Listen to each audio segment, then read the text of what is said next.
Du coup, nous sommes sur la deuxième partie que j'espère nous permettra de voir le chapitre 2 et 3, si voilà, tout se passe bien. On peut remarquer que dans toutes les l'épître aux Hébreux, il y a l'exposition de chacune des parties du sujet qui est suivie par une exhortation ou un appel adressé à la conscience, au cœur, à la responsabilité de ceux qui vont lire ces textes-là. Il y a des connaissances importantes qui sont partagées, mais ça nous engage en fait, ça nous engage quelque part. C'est que c'est ce que nous trouvons en fait dans les quatre premiers versets de notre chapitre 2 là, qu'on va voir. Déjà le verset 1, puisqu'il en est ainsi, nous devons prendre encore plus au sérieux les enseignements que nous avons reçus afin de ne pas être entraînés à la dérive.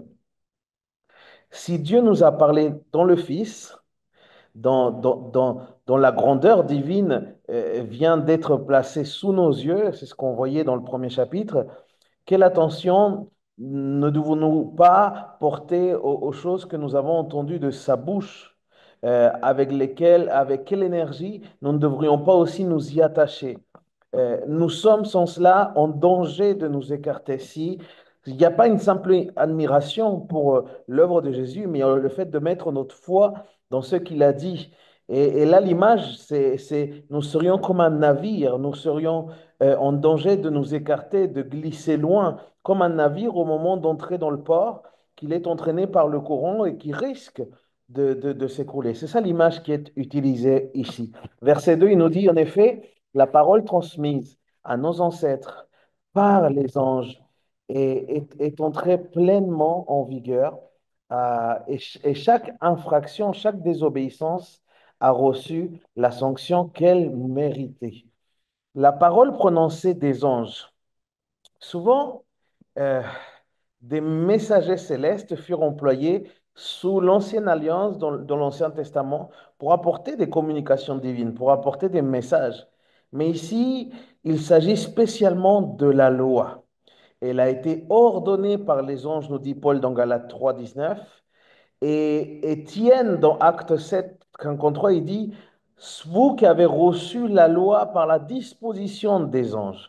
Or, cette loi a été inexorable à l'égard de toute transgression et de toute désobéissance, comme le démontre l'histoire entière du peuple d'Israël.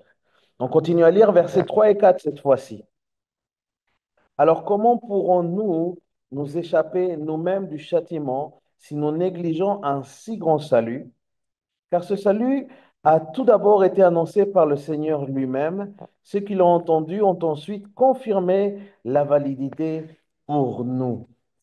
Comment donc échapper à une juste rétribution, au châtiment et à la condamnation si l'on méprise la grâce qu'apporte un si grand salut? La grandeur de ce salut ressort de toute manière. Il est grand en lui-même car il s'étend à tout ce qui, à tout ce que, à tout ce qui nous concerne, aux transgressions, aux difficultés journalières du chemin, à la délivrance finale aussi du reste. Là, on va parler beaucoup de ça aujourd'hui. Le reste d'Israël, le résidu d'Israël, à la délivrance de notre corps d'humiliation. Euh, que trouver à sa place si nous le négligeons, si nous négligeons ce salut? C'est ça qu'il est en train de dire. Comment échapper? Mais il est grand surtout quand nous considérons celui qui nous a apporté et celui qui a annoncé. C'est le Seigneur lui-même, le plus grand des apôtres, le grand apôtre de Dieu, qui a proclamé de son vivant et il a accompli dans sa mort ce salut. Ensuite, les apôtres qu'il avait entendu annoncer de sa bouche l'ont confirmé dans leur prédication après sa mort, sa résurrection et son ascension, puisqu'il y a ces trois étapes importantes. Mais il y a plus encore.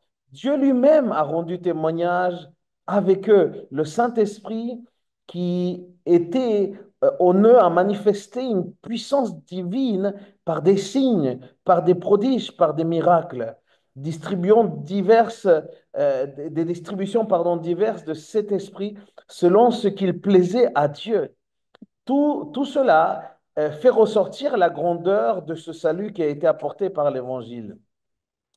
Et il est beau de voir ici l'auteur de l'épître se placer au milieu de ceux qu'il s'adresse comme étant lui-même au bénéfice de ces 12. Il dit nous, nous a été confirmé.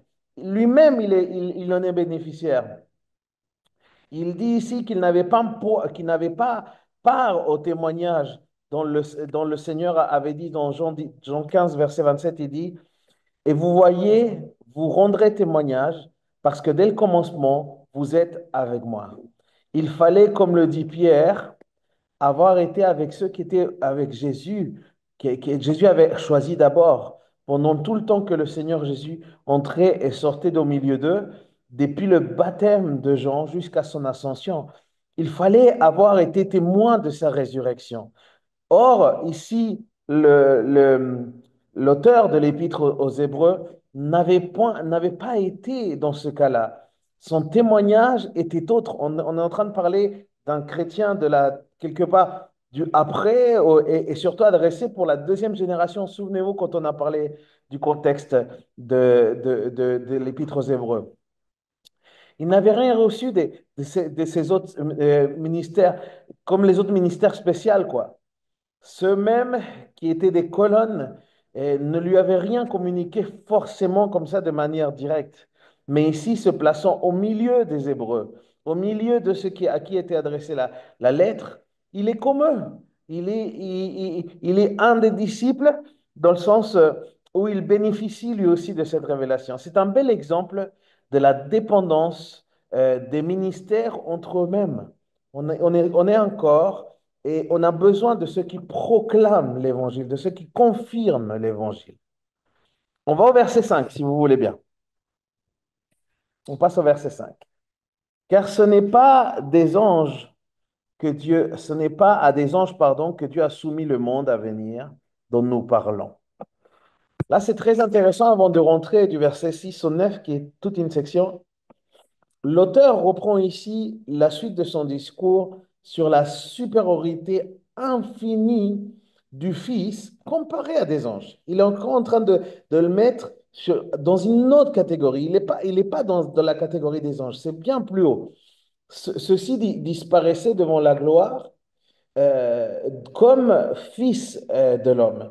En Israël, les anges, comme nous l'avons vu, avaient une administration spéciale.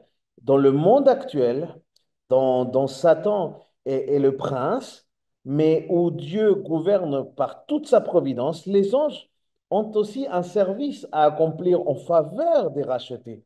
Ça, c'est ce qu'on peut voir aussi au chapitre 1, verset 14, comme on l'avait vu, hein. Ils ont même servi le Seigneur comme hommes ici-bas. C'est ce qu'on voit dans Marc 1, verset 13 ou Matthieu 4, verset 11. Mais il y a un monde à venir.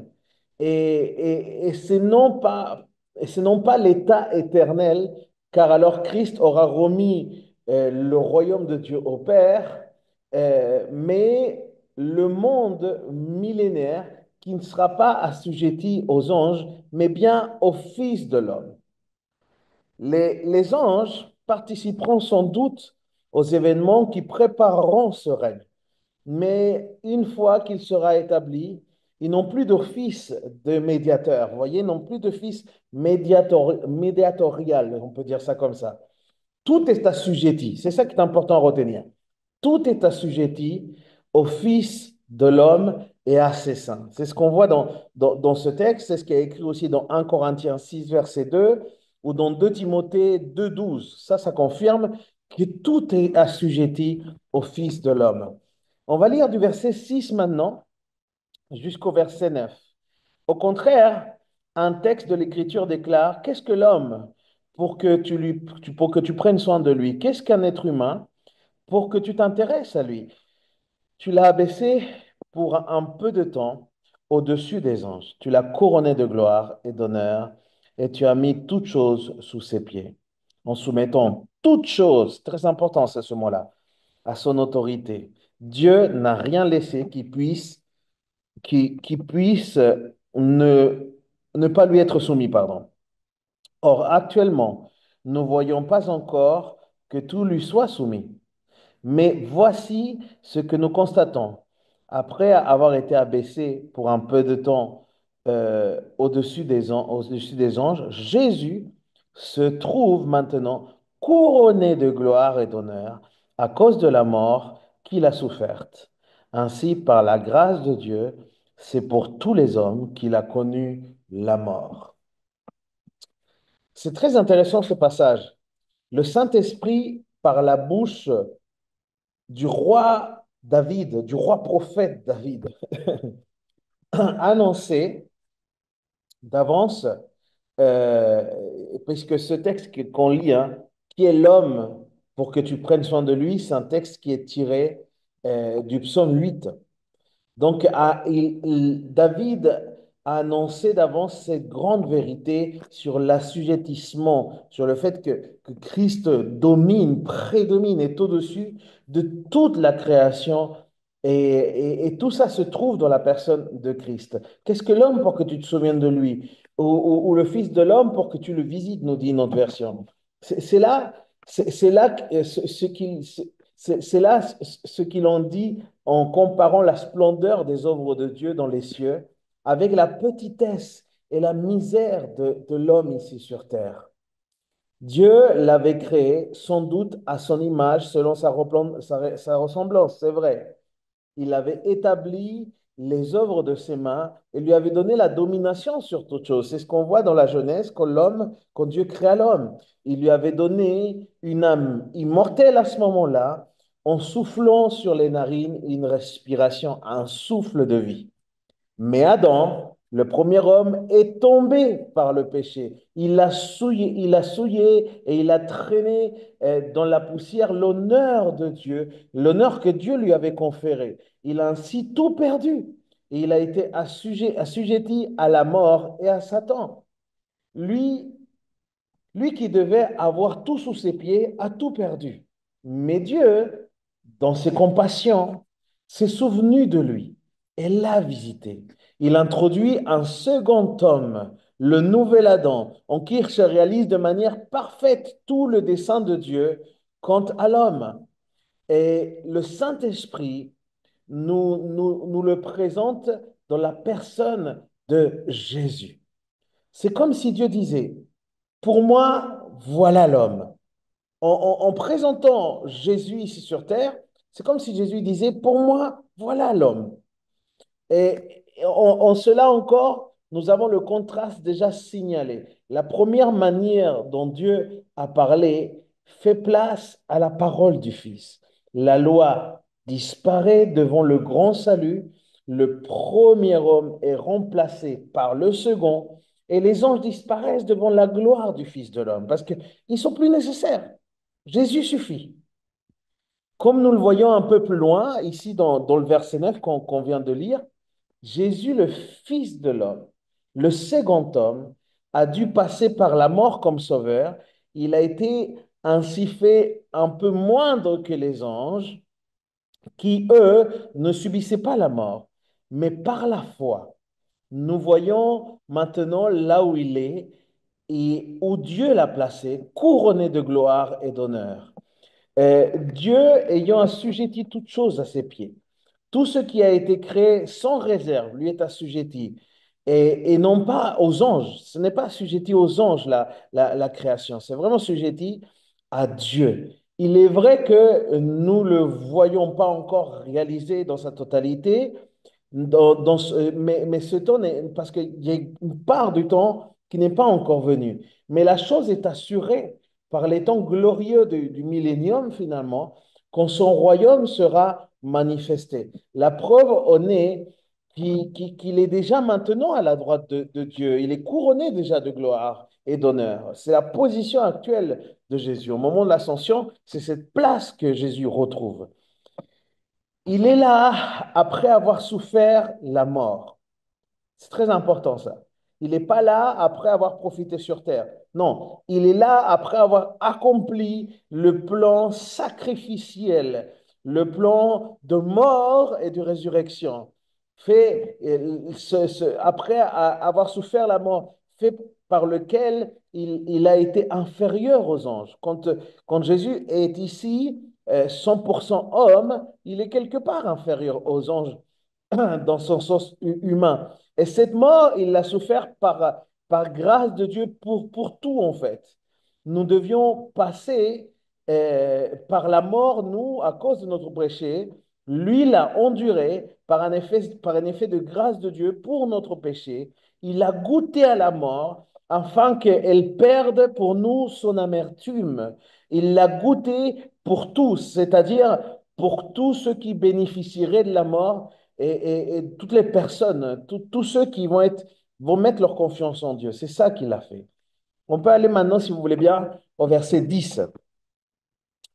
En effet, Dieu qui a créé tout ce qui existe et pour qui toutes choses, pour qui sont toutes choses, voulait conduire beaucoup de fils à participer à sa gloire.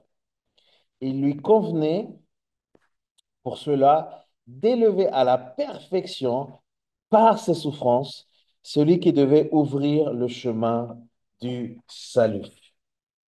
Le dessein de Dieu, le projet de Dieu, par qui et pour qui sont toutes choses, était d'amener plusieurs fils à la gloire, était de sauver plusieurs, la gloire dans laquelle se trouvait déjà le Fils de l'homme, et qui sera manifesté quand il viendra, et que toutes choses lui seront assujetties. Ces personnes-là, eux, nous tous là, les co-héritiers, seront alors participants de la même gloire dans le monde à venir. Ça, on le voit dans le récit de Romains 8. C'est très, très, très beau. Si vous pouvez lire Romains 18 et 19, vous allez voir ça. Qu'était-il ceux que Dieu élève à cette dignité de fils? Eh bien, ils étaient avant des pauvres pécheurs condamnés et perdus, assujettis au péché, à la mort et au diable. C'était notre condition. Il convenait donc à la majesté de Dieu que celui qui prenait en main leur cause qui leur frayerait une voie du salut, et ben, qui puisse marcher en avant contre tout ce qui s'y posait, ça veut dire contre la mort, contre le péché, contre Satan, et qui est le chef et qui devienne finalement le chef de leur salut. En un mot, qui puisse consumer tout cela. Et il a rendu propre par son office, en fait, il a rendu propre, il a rendu cela possible par la souffrance, par les souffrances qu'il a subies dans cette course qu'il a menée ici-bas, dans son agonie. Souvenez-vous de Gethsemane, ce moment d'agonie dans lequel il va transpirer du sang littéralement, et dans sa mort sur la croix. Ainsi, il a emporté la victoire, et sa victoire finalement devient la nôtre. De cette manière, c'est de cette manière qu'il est le chef de notre salut. C'est ça qu'il veut dire dans cette expression de chef de salut. Verset 11, continuons. Car Jésus, qui purifie, très important, qui purifie les hommes de leurs péchés, et ceux qui sont purifiés partagent la même humanité. C'est pourquoi il n'a pas honte de les appeler ses frères. Une notion importante arrive là. Celui qui sanctifie, c'est Christ. Ceux qui sont sanctifiés sont les siens, sont c'est rachetés. Ce qu'il met à part, il les a associés à lui-même. Et ainsi, ils sont tous d'un devant Dieu. On devient un seul corps. Et c'est ce qu'on voit ici dans le psaume 16, où l'Esprit, par avance, nous fait entendre les paroles de Christ. Et il ne dit pas de tous les hommes, eux, ce sont tous mes délices, mais à ceux, mais c'est vraiment aux saints qui sont sur la terre et aux excellents qu'il parle. Ça veut dire quoi? C'est ce qu'ils étaient en contraste avec le reste des hommes. Ils s'étaient donc sanctifiés, ils sont mis à part pour Dieu. C'est ça comment Dieu les regarde, comment Dieu nous regarde. Nous voyons au baptême de Jean l'application de ce qui procède. Quand le Seigneur vient se faire baptiser, il se met à la tête de ce reste repentant, de ce résidu, de ce reste de peuple d'Israël, du peuple de Dieu. Il se met à la tête de ce résidu. Il s'associe à eux en grâce. Il prend ses délices en ceux qui mettaient qui se mettaient à leur vraie place devant Dieu. Pour lui, ce sont les excellents de la terre. Ainsi, ils étaient des sanctifiés mis à part pour lui, avec lui, tous d'un seul en fait. De même aujourd'hui, nous, nous sommes les sanctifiés. Christ a été par excellence l'homme mis à part et les siens deviennent excellents par lui. Je m'explique. Ce n'est pas par nous-mêmes. C'est parce que nous sommes en Christ que nous parlons d'excellence. Ce terme sanctifié, aux ceux qui s'y, aux ceux qui s'y rapportent, se retrouve souvent dans l'épître, dans cette épître d'Hébreu. Rappelons-nous à ce sujet qu'il y a une sanctification qui précède la justification. Dieu nous prend à un moment donné et il nous sépare pour lui. Et il se peut qu'à ce moment, tout soit fait, que tout, pardon, il se peut qu'à ce moment, tout soit à faire en nous. Il a ensuite une sanctification pratique qui suit à la justification, à se sanctifier parce qu'ils sont tous d'un, parce que tous appartiennent à Christ avec lui. OK? Le Seigneur n'a pas honte de leur donner ce nom de frère. Il les appelle frères, on peut même dire sœurs.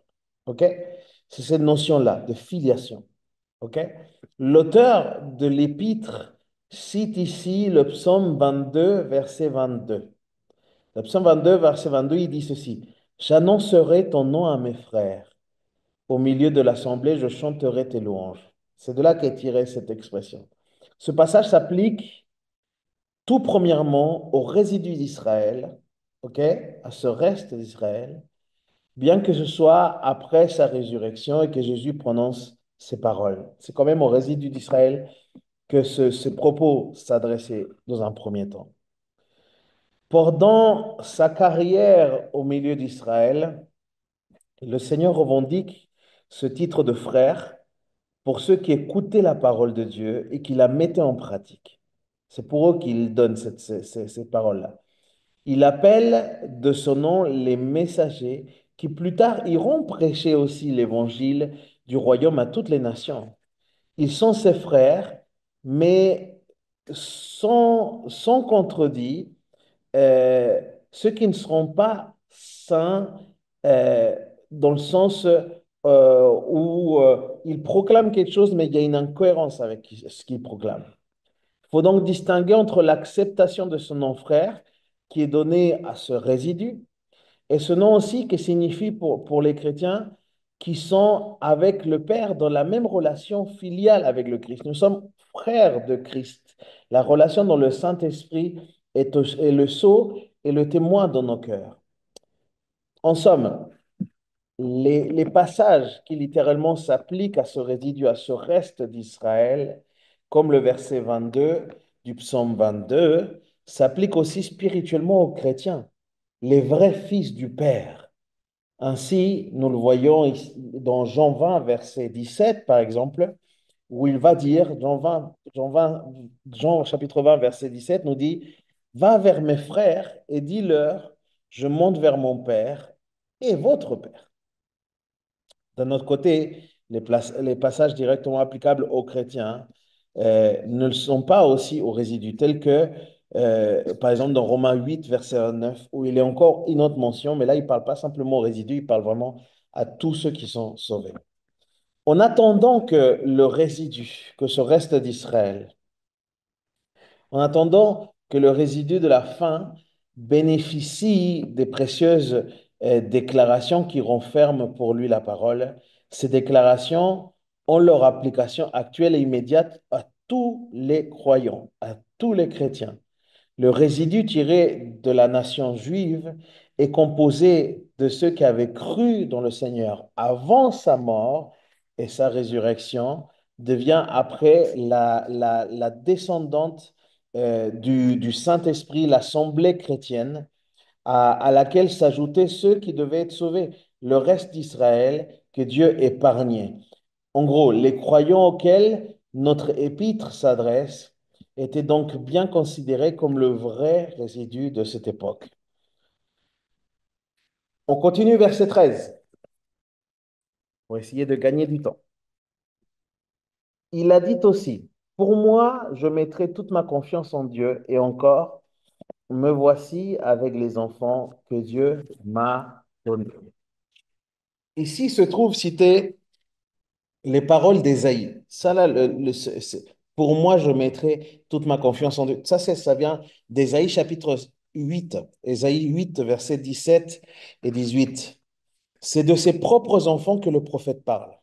Au moment où les deux maisons d'Israël et de Juda, cette dernière en particulier, cherchaient leur appui dans des alliances charnelles. Ce n'étaient pas des alliances que Dieu demandait, mais c'était des alliances qui venaient d'eux, de leur envie. Mais ces enfants étaient donnés pour signe et pour prodige en Israël de la part de l'Éternel. Ils étaient des signes, l'un représentant le reste qui reviendra, et l'autre qui annonçait la délivrance de ce résidu. Le prophète et avec lui le reste, déclare qu'il s'attendra à l'Éternel qui cache sa face de la maison de Jacob et donne pour motif la confiance des enfants de Dieu qui lui avait été donnée, avec laquelle lui-même il s'était présenté. Mais dans notre verset, l'Esprit Saint montre que les paroles d'Isaïe ont-on vu Christ, Emmanuel, Dieu avec nous? Le prophète et ses enfants n'étant que des figures de Christ, comme l'homme se confiait en Dieu. Et nous le voyons ici, ici se plaçant à la tête de ce reste, à la tête de ce résidu, de ceux qui, avec lui, se confiaient en Dieu et les présentaient à Dieu comme ceux qui avaient été donnés et avec lesquels il s'associe. Il va dire, me voici moi et les enfants que Dieu m'a donnés. Il est le chef de leur salut, il les met à part avec lui et il n'a pas honte de les appeler frères. Ils sont ensemble une sainte compagnie de témoins devant Dieu. C'est ça, en fait, qui se cache derrière. Verset 14. Ainsi donc, puisque ces enfants sont unis par la chair et le sang, lui aussi, de la même façon, a partagé leurs conditions.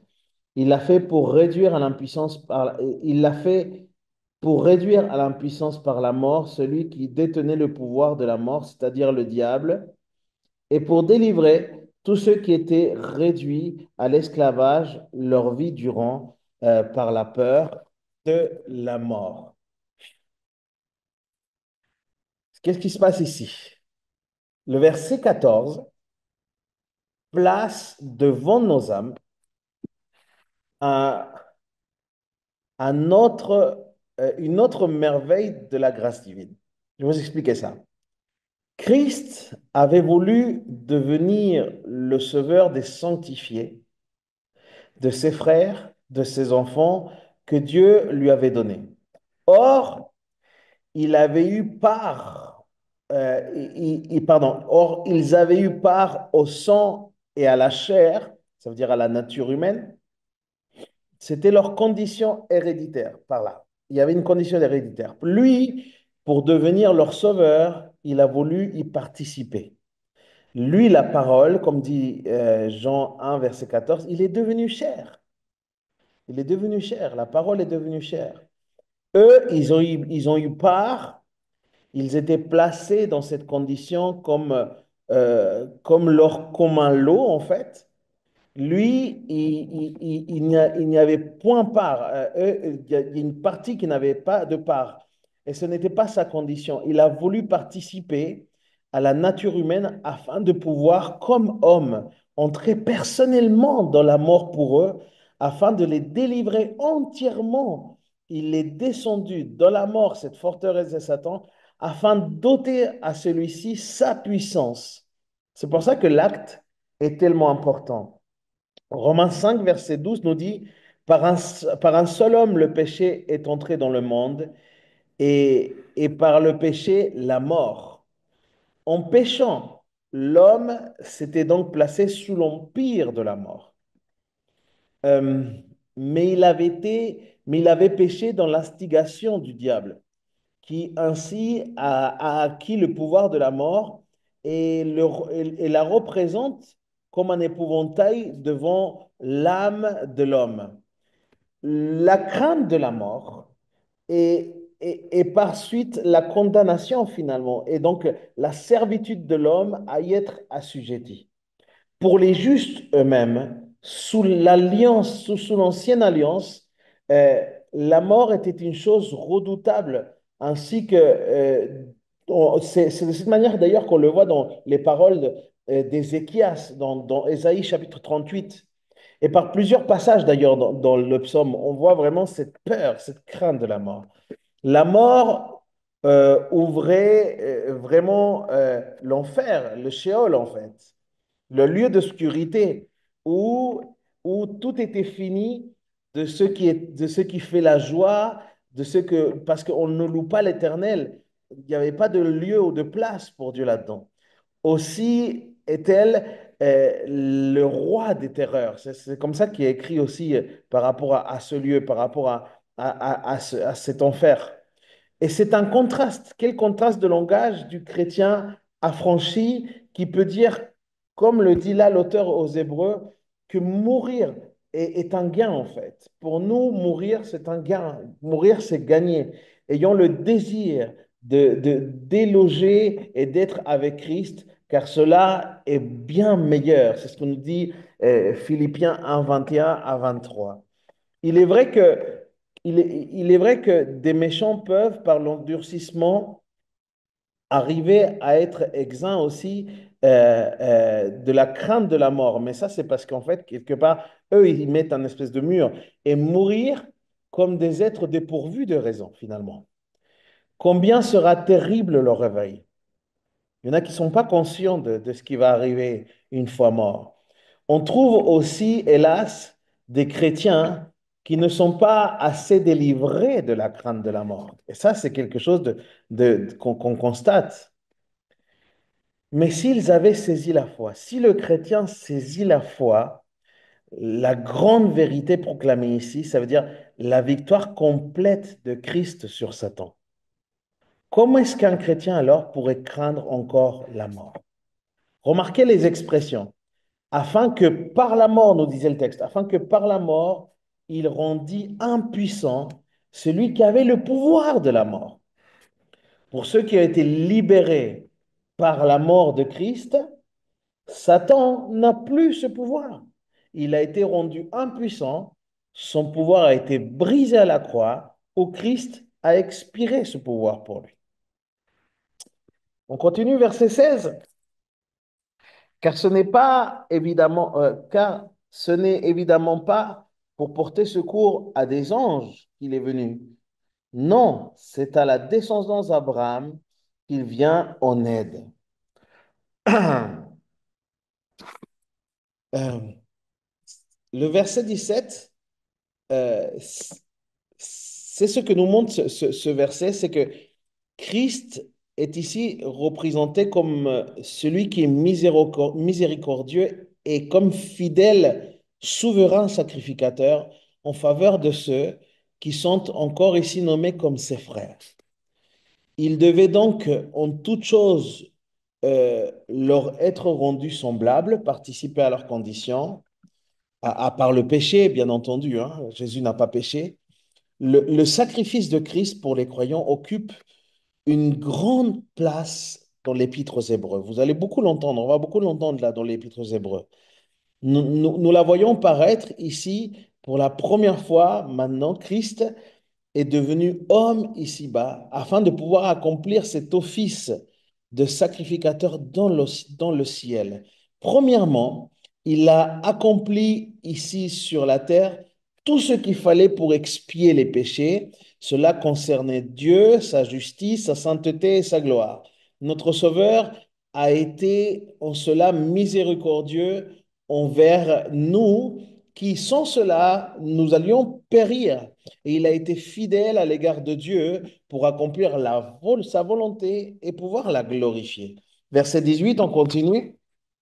Car puisqu'il a lui-même été éprouvé dans ce qu'il a souffert, il peut secourir ceux qui sont éprouvés.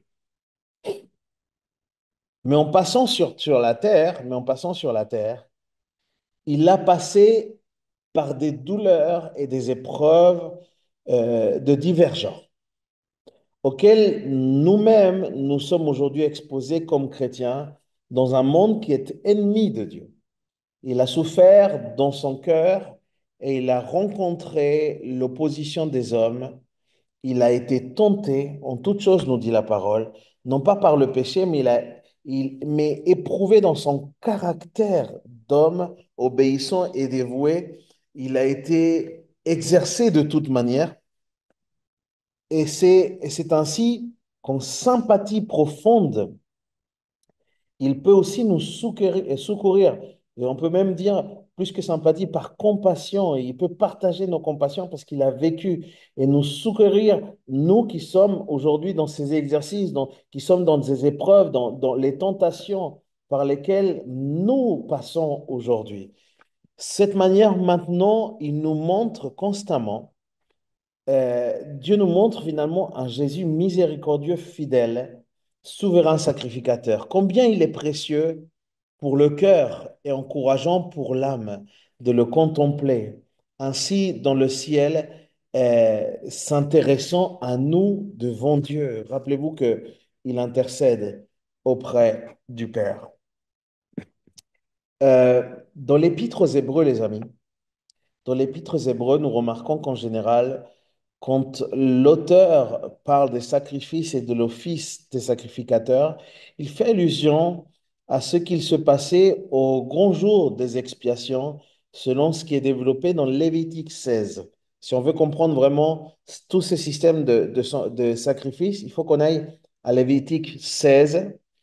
Ce qu'on voit d'ailleurs par ces paroles, hein, pour faire propitiation, pardon, pour les péchés du peuple. C'est voilà ce qui est écrit dans Lévitique 16 au verset 17, il y a le verset 24, verset 33, verset 34. En ce jour-là, Aaron, pardon, remplissait ce double office. Il offrait des animaux, il offrait des sacrifices, et en même temps, il portait leur sang au-dedans du voile afin que la propiation fût faite devant Dieu pour les péchés du peuple.